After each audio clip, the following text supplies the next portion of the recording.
y son los 90 minutos que vimos contra Sudáfrica, se queda muy por debajo. Favorito para ganar el partido. Es buena, sí. El empate sería bueno para México. Yo veo... Pero no, en este momento está... Bueno, no, ahora no. Me refiero que hay una... No, pero en otras... pasajes de formación en clubes europeos. Esa es la selección de Corea, que hizo campamento de altura en Utah, que abrió con este triunfo ante Chequia y que se prepara. Jesús Bernal, gusto en saludarte, para enfrentar a la selección mexicana. Última hora del equipo del señor Hong.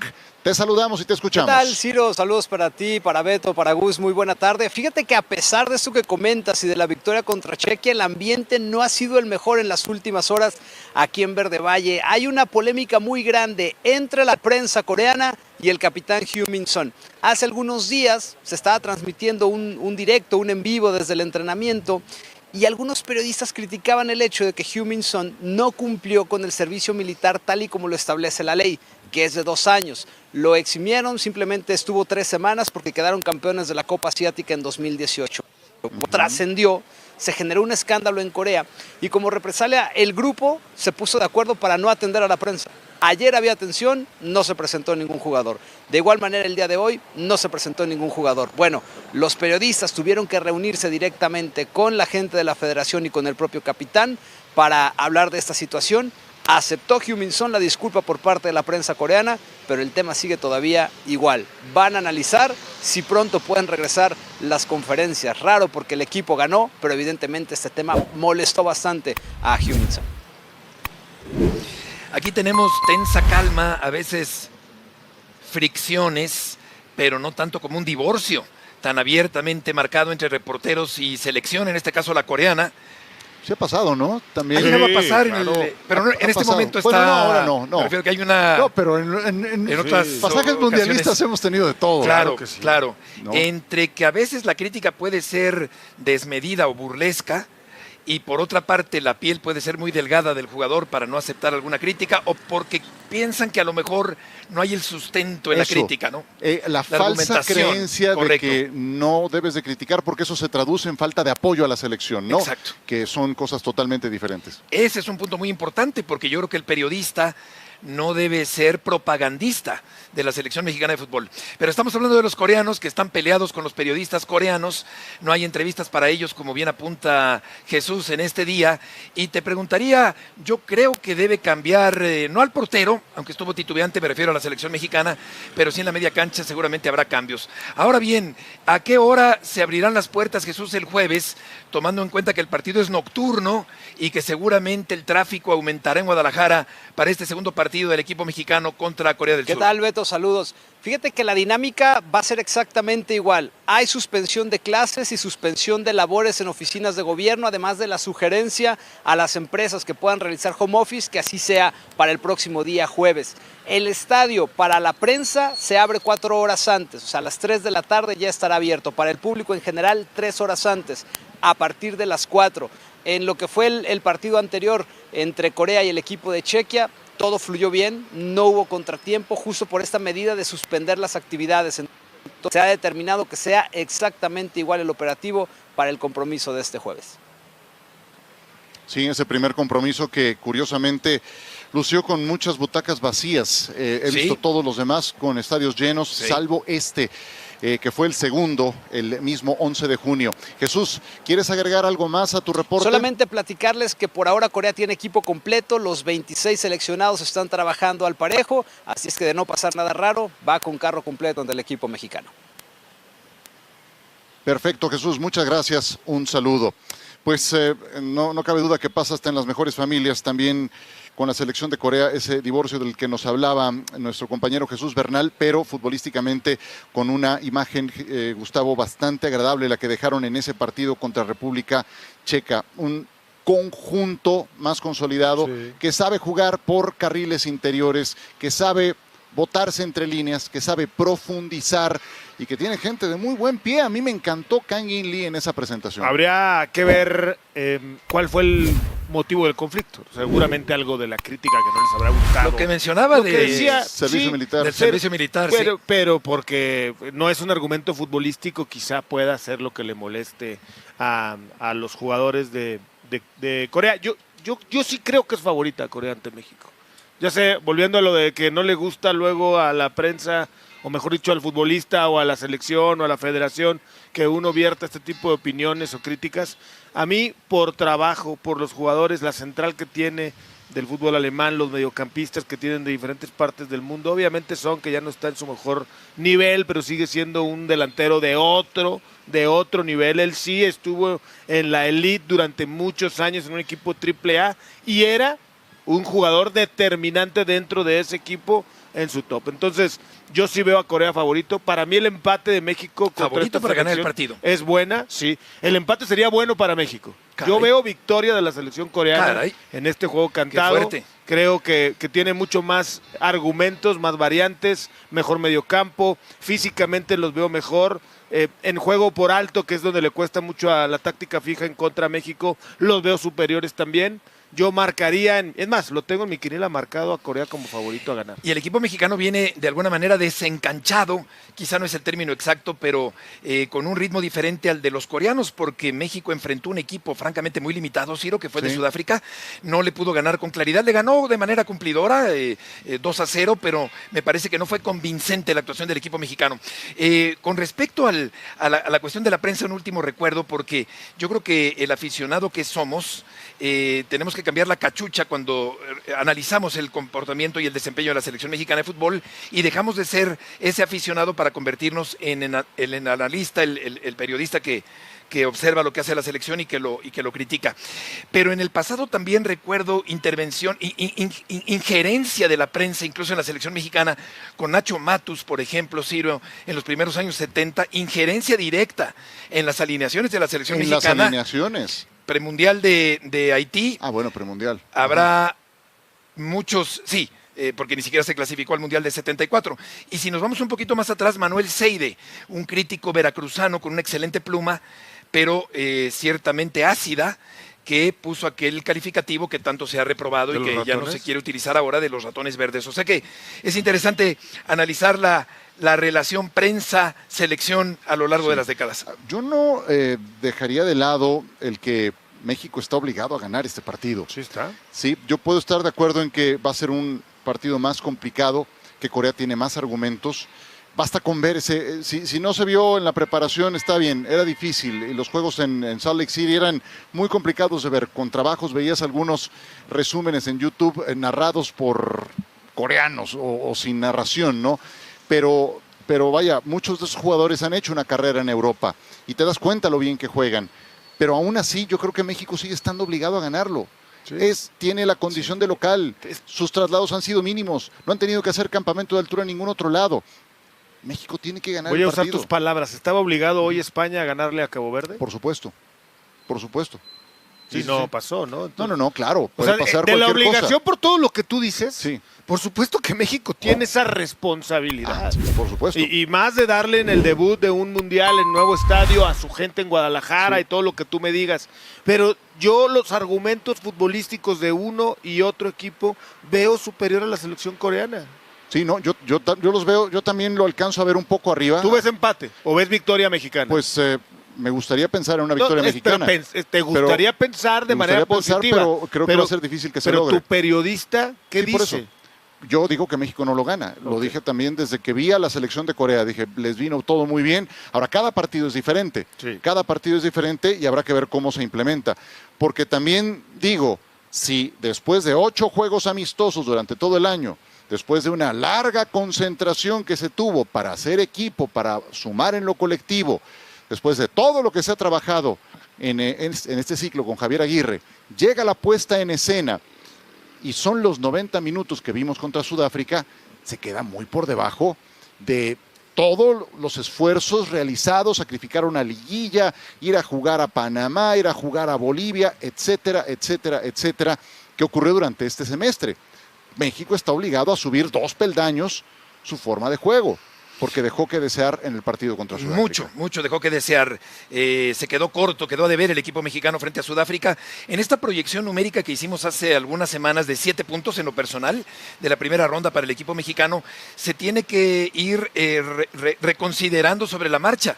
Porque después de ver el desempeño de Corea y de ver el desempeño de México, pues ya está difícil que México llegue a 6 puntos el jueves, aunque Yo creo que empatarán el partido. Hay que jugar los Empatarán el partidos. partido. Sí, Hay que jugar los sí. partidos. Claro, Hablando de desear, yo desearía venir el viernes y decir, señores, Claro, pero aquí es un qué pronóstico y un análisis, equivocado ¿no? estaba, Sí, sí, ¿no? sí. Qué bueno que México me cayó la bocota, qué equivocado estaba la selección de Corea, no fue lo que yo pensaba y México le ganó con autoridad. Eso deseo, Sí. Sí. pero la verdad no lo veo. Ahora, hay un cambio obligado que tiene que ocurrir en la defensa, pero ¿ven algún cambio en el medio campo? Yo sí, Ciro. Yo creo que debe salir Gutiérrez y debe salir Fidalgo. Yo creo Los dos interiores. Yo creo que sí. A mí, Brian me, Gutiérrez y Fidalgo. a mí me gustaría ver a Lira, a Mora y a Chávez Perfecto. en este partido. Y en la defensa central a Edson Álvarez en lugar de Montes, que se hizo expulsar absurdamente en el partido contra Sudáfrica. La Mora mayoría- y Chávez, perdona, Chávez, ¿y me dijiste en la defensa?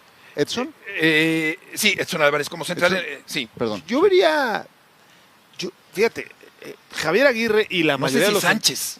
¿A Sánchez? Jorge Sánchez de lateral derecho. Puede Sí. ser, sí. No sé la si mayoría de Sánchez los como lateral entrenadores derecho. no ven las cosas como las vemos nosotros. Y Javier Aguirre es el más. Menos. ¿No? O sea, porque yo veía a Gilberto Mora titular contra Sudáfrica porque se prestaba, desde mi punto de Yo vista, el también. partido ante una selección menor, un debut para un chavo Y no en la gravitó, cancha ¿eh? cobijado. Y cuando No entró, gravitó. no la vio. Pero ahí se me antojaba titular. Tampoco gravitó Fidalgo.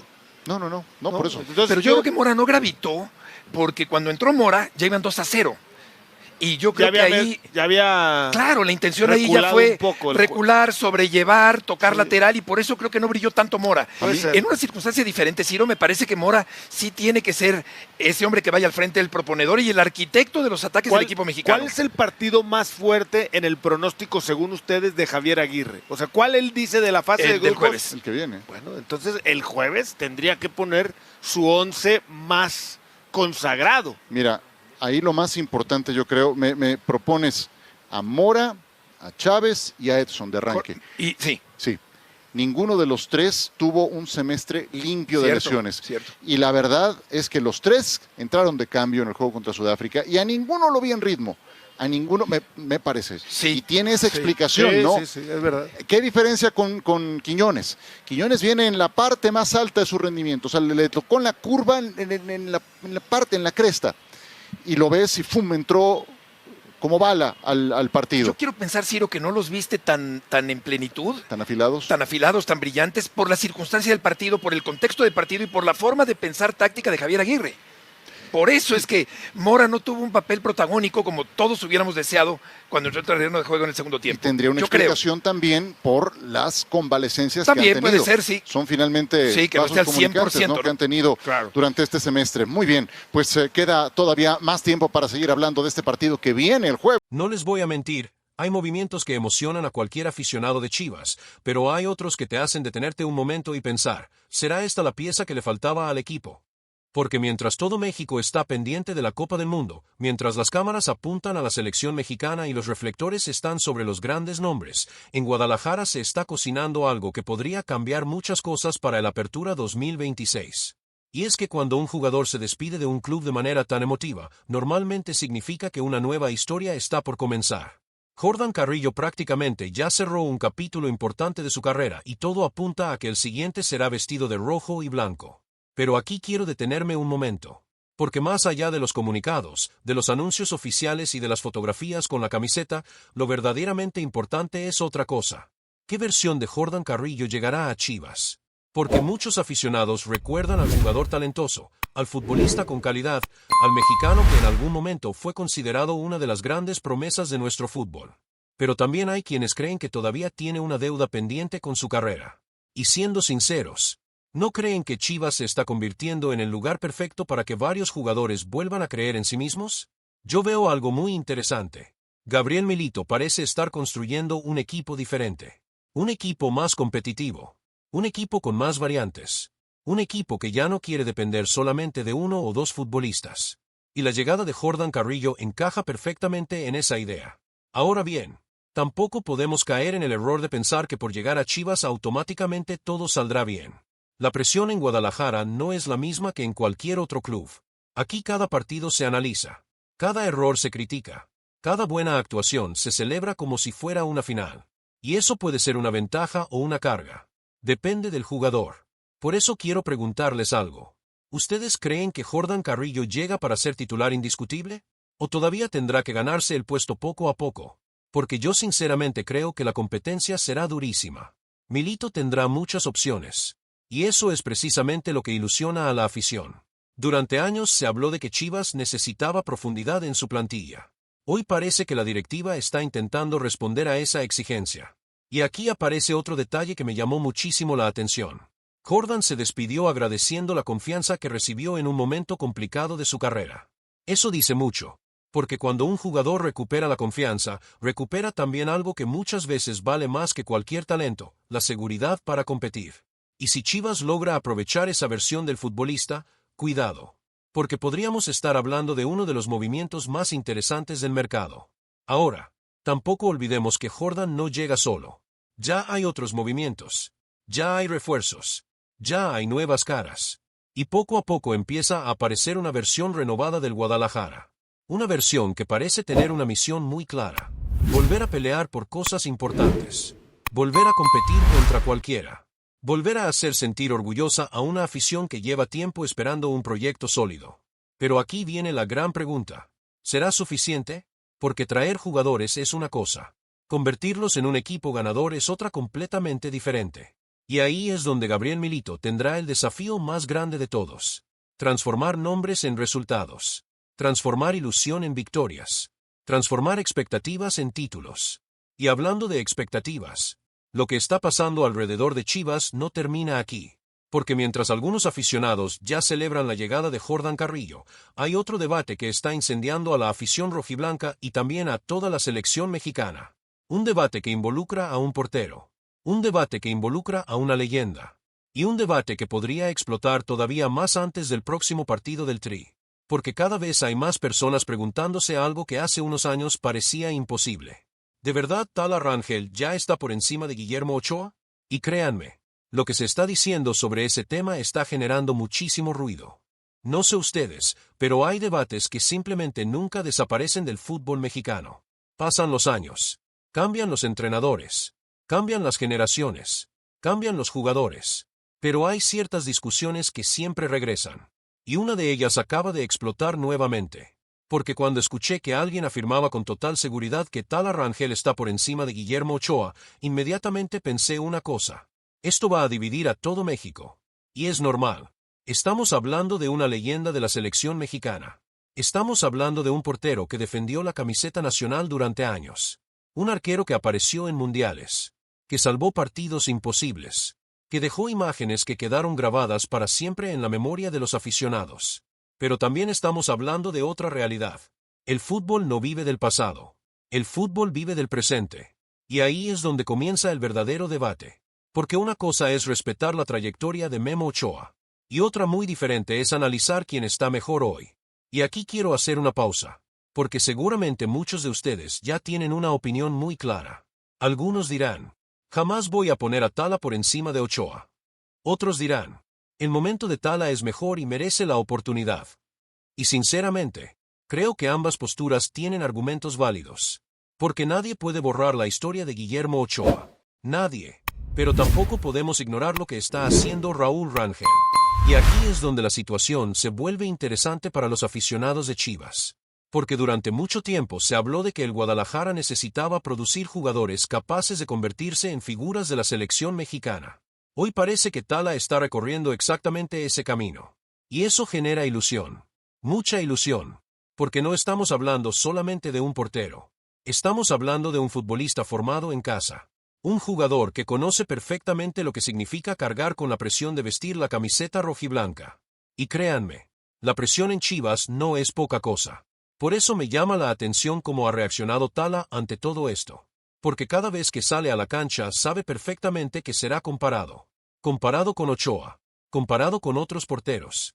Comparado con cualquiera que haya pasado por la selección. Y aún así sigue ahí. Compitiendo. Intentando demostrar que pertenece a ese nivel. Ahora bien, voy a ser sincero con ustedes. La verdadera prueba todavía está por llegar. Porque una cosa es jugar un partido. Y otra muy distinta es sostener el nivel durante meses. Ahí es donde nacen los grandes porteros. Ahí es donde realmente se construyen las carreras. Por eso el próximo encuentro puede ser tan importante. Porque Tala tendrá nuevamente los reflectores encima. Tendrá millones de ojos observando cada salida, cada atajada, cada error, cada decisión. Y ya sabemos cómo funciona el fútbol. Cuando un arquero hace una gran atajada, recibe aplausos. Cuando comete un error, recibe críticas durante semanas. Por eso quiero preguntarles algo. ¿Ustedes creen que Tala ya está listo para convertirse en el portero titular indiscutible de la selección mexicana? ¿O todavía consideran que Guillermo Ochoa sigue siendo una opción más confiable? Porque este debate está lejos de terminar. Y honestamente creo que apenas está comenzando. Lo más interesante es que Javier Aguirre parece tener confianza en él. Y cuando un entrenador mantiene la confianza en un jugador incluso después de algunas dudas o críticas, normalmente es porque ve algo que muchos todavía no ven. Eso también cuenta. Y mucho. Ahora imaginen por un momento lo que podría pasar si Tala tiene una actuación espectacular en el próximo partido. El debate explotaría todavía más. Las comparaciones aumentarían. La presión crecería. Y las expectativas serían enormes. Pero si algo nos ha enseñado el fútbol es que los momentos importantes suelen revelar el verdadero carácter de los jugadores. Y quizá eso sea precisamente lo que estamos a punto de descubrir. Porque mientras México sigue avanzando en la Copa del Mundo, mientras la afición sigue soñando con algo grande, hay varios futbolistas que están intentando aprovechar esta oportunidad para cambiar su historia. Y hablando de oportunidades, hay algo que también está generando mucha expectativa entre los aficionados rojiblancos. Porque mientras algunos jugadores luchan por consolidarse en la selección mexicana, en Guadalajara ya comenzó a tomar forma el proyecto de Gabriel Milito para el Apertura 2026. Y créanme, el primer rival de la pretemporada ya fue confirmado. Puede parecer solamente un amistoso, pero muchas veces los proyectos más importantes comienzan precisamente ahí, en los partidos donde nadie está mirando. O al menos eso creen muchos. Porque lo que está preparando Chivas para las próximas semanas podría decirnos mucho sobre el verdadero rumbo del equipo. Hay algo que siempre me ha parecido curioso en el fútbol. Muchos aficionados esperan con ansiedad los partidos oficiales. Esperan los clásicos. Esperan las finales. Esperan los encuentros que aparecen en todos los titulares. Pero a veces, las señales más importantes aparecen mucho antes. Aparecen en la pretemporada. Aparecen en esos partidos que muchos consideran simples amistosos. Y precisamente por eso lo que está ocurriendo con Chivas me llama muchísimo la atención. Porque mientras gran parte del país sigue concentrada en la Copa del Mundo, en Guadalajara ya comenzó una historia completamente diferente. La historia de un equipo que quiere reinventarse. La historia de un proyecto que busca convencer a una afición que lleva años exigiendo resultados. Y la primera parada de ese camino ya tiene nombre. Correcaminos.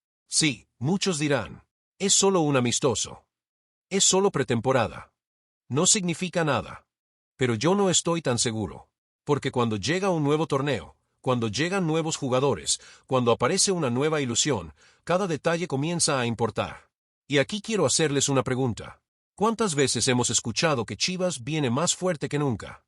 ¿Cuántas veces hemos escuchado promesas antes de iniciar una temporada? Muchísimas. Por eso creo que la afición rojiblanca ya no quiere escuchar discursos. Quiere ver hechos. Quiere ver una identidad. Quiere ver un equipo que compita. Quiere ver un proyecto que realmente tenga futuro. Y justamente ahí entra Gabriel Milito. Porque el técnico argentino sabe perfectamente que la paciencia en Guadalajara no dura para siempre. Sabe que la camiseta pesa. Sabe que la presión existe desde el primer entrenamiento. Y sabe que cada decisión será analizada por millones de aficionados. Por eso este primer partido tiene un valor especial. No por el rival, no por el resultado, sino por lo que podría mostrar. Porque todos estaremos observando algo muy específico. ¿Cómo quiere jugar este Chivas? ¿Será un equipo agresivo? ¿Será un equipo ofensivo? ¿Será un equipo con personalidad? ¿O veremos los mismos problemas de temporadas anteriores? Porque esa es la gran preocupación de muchos aficionados. Y siendo sinceros, es una preocupación válida. Ahora bien, también hay motivos para ilusionarse, porque la directiva se movió en el mercado, porque llegaron nuevos nombres, porque el plantel parece tener más profundidad, porque poco a poco empiezan a aparecer alternativas que antes no existían. Y eso cambia muchas cosas. Pero cuidado, porque traer refuerzos no garantiza absolutamente nada. La historia del fútbol está llena de equipos que se reforzaron muchísimo y terminaron decepcionando. Por eso yo siempre digo que los fichajes generan ilusión, pero el funcionamiento genera confianza. Y ahí es donde Milito tendrá que demostrar que este proyecto realmente puede competir contra los grandes de la Liga MX. Además hay otro detalle que me parece muy interesante. Algunos jugadores importantes todavía están concentrados en otras competencias y no han podido trabajar desde el inicio con el grupo. Eso significa que otros futbolistas tendrán una oportunidad enorme para llamar la atención. Y aquí es donde nacen muchas historias inesperadas. Porque cada pretemporada tiene sus sorpresas. Siempre aparece alguien que nadie esperaba. Siempre surge un jugador que aprovecha su oportunidad. Siempre hay una revelación. Y quién sabe, tal vez estemos a punto de ver algo parecido. Por eso yo no veo este partido como un simple amistoso. Lo veo como el primer capítulo de una temporada que podría ser muy diferente para Chivas. Una temporada donde la exigencia será enorme. Donde la afición volverá a pedir protagonismo. Donde cada punto será importante. Y donde los errores se pagarán muy caros. Porque el objetivo ya no puede ser solamente competir. La afición quiere volver a pelear títulos. La afición quiere volver a sentirse protagonista. La afición quiere volver a mirar a los gigantes de la Liga MX de frente. Y esa es una responsabilidad enorme. Ahora quiero saber qué piensan ustedes. ¿Creen que Gabriel Milito finalmente encontrará la fórmula para devolver a Chivas a los primeros planos? ¿O todavía sienten que faltan piezas importantes para competir por el campeonato? Porque honestamente creo que estamos entrando en una etapa decisiva para el club. Una etapa donde ya no bastarán las promesas. Tendrán que aparecer los resultados. Pero aquí es donde la historia se vuelve todavía más interesante. Porque mientras todos hablamos de refuerzos, de amistosos y de la preparación para el Apertura 2026, hay otro tema que está generando mucha ilusión dentro del mundo rojiblanco.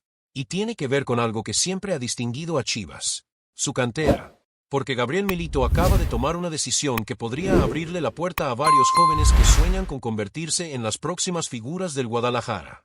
Y créanme, algunos nombres comienzan a llamar muchísimo la atención. Hay algo que diferencia a Chivas de prácticamente cualquier otro equipo del fútbol mexicano. Los títulos son importantes. Los refuerzos son importantes. Las victorias son importantes. Pero hay algo que para el aficionado rojiblanco siempre tendrá un valor especial. La cantera. Porque cuando un jugador surge desde abajo, cuando crece vistiendo los colores del Guadalajara, cuando recorre todas las categorías soñando con llegar al primer equipo, la conexión con la afición es completamente diferente. Y precisamente por eso la noticia que acaba de aparecer alrededor de la pretemporada me parece tan interesante. Porque mientras muchos aficionados estaban concentrados en los refuerzos, en Jordan Carrillo, en Kevin Castañeda y en los movimientos del mercado, Gabriel Milito decidió mirar hacia otro lugar. Miró hacia las fuerzas básicas. Miró hacia el futuro. Y honestamente, eso me gusta, porque una institución como Chivas nunca puede olvidar sus raíces. Nunca. Y aquí quiero detenerme un momento, porque seguramente muchos aficionados están pensando exactamente lo mismo. ¿Cuántas veces hemos escuchado hablar de jóvenes promesas? ¿Cuántas veces nos dijeron que un jugador sería la próxima gran figura? ¿Cuántas veces la ilusión terminó desapareciendo? Muchas. Demasiadas. Por eso creo que debemos mantener los pies en la tierra. Pero también creo que es imposible no emocionarse. Porque estos jóvenes están recibiendo una oportunidad que miles de futbolistas sueñan con tener. Entrenar con el primer equipo. Compartir vestidor con profesionales. Ser observados directamente por Gabriel Milito. Y demostrar que están listos para competir. Eso cambia una carrera. Eso cambia una vida. Y aquí es donde aparece una pregunta muy interesante. ¿Qué está buscando realmente Milito? Porque llevar jóvenes a una pretemporada no es solamente un premio. También es una prueba, una evaluación, un examen constante. El entrenador quiere descubrir quién tiene talento, pero también quiere descubrir quién tiene personalidad, quién soporta la presión, quién responde cuando las exigencias aumentan, quién puede convertirse en una solución para el futuro. Porque talento hay muchos, pero jugadores preparados para triunfar en Chivas hay muy pocos. Y eso es una realidad. Ahora imaginen el escenario. Miles de aficionados observando. Los medios atentos. Los compañeros peleando por un lugar. Y 4 jóvenes intentando demostrar que pertenecen a ese nivel. La presión debe ser enorme. Pero también es una oportunidad única. Por eso yo siempre digo algo. Las grandes historias del fútbol muchas veces comienzan cuando nadie las espera. Nadie sabía exactamente quiénes serían las próximas figuras. Nadie podía garantizar el éxito de los jugadores que hoy son referentes. Todo comenzó con una oportunidad. Y quizá eso sea precisamente lo que estamos viendo ahora. El inicio de una nueva generación. Una generación que podría convertirse en parte importante del futuro rojiblanco. O quizá no, porque el fútbol también es cruel. No basta con llegar. No basta con entrenar. No basta con ilusionar. Después hay que competir. Después hay que rendir. Después hay que demostrar. Y ahí es donde empieza el verdadero desafío. Por eso me parece tan acertada la decisión de Gabriel Milito. Porque está enviando un mensaje muy claro. Aquí nadie tiene el lugar asegurado. Aquí todos tienen que ganárselo. Veteranos, refuerzos y jóvenes. Todos. Y eso suele ser una señal positiva para cualquier proyecto deportivo. Porque aumenta la competencia. Porque eleva el nivel. Porque obliga a cada jugador a dar más. Y sinceramente creo que Chivas necesita exactamente eso. Más hambre. Más competencia interna. Más jugadores peleando por cada minuto. Más futbolistas dispuestos a demostrar que merecen vestir esta camiseta. Ahora quiero saber qué piensan ustedes. ¿Creen que alguno de estos jóvenes podrá sorprender durante la pretemporada? ¿Creen que veremos una nueva joya consolidarse en el primer equipo durante la Apertura 2026? Porque algo me dice que esta historia apenas está comenzando. Y si algo nos ha enseñado Chivas a lo largo de los años, es que las mayores alegrías muchas veces aparecen donde menos lo esperamos. Mientras los reflectores apuntan a los fichajes. Mientras todos hablan de los nombres más conocidos. Mientras la atención está sobre las estrellas. Puede que el próximo gran protagonista ya esté entrenando en silencio. Esperando su oportunidad. Esperando ese momento que cambie todo. Y lo más interesante de esta pretemporada es que todavía quedan muchas preguntas sin respuesta. ¿Cómo encajarán los nuevos refuerzos? ¿Quién ganará la confianza total de Milito? ¿Qué jóvenes lograrán quedarse en el radar del primer equipo? ¿Y realmente está listo Chivas para convertirse en un candidato serio al título? Porque una cosa está clara. La ilusión volvió a Guadalajara. Pero ahora llega la parte más difícil. Convertir esa ilusión en realidad. Y créanme, lo más importante de esta historia todavía está por escribirse.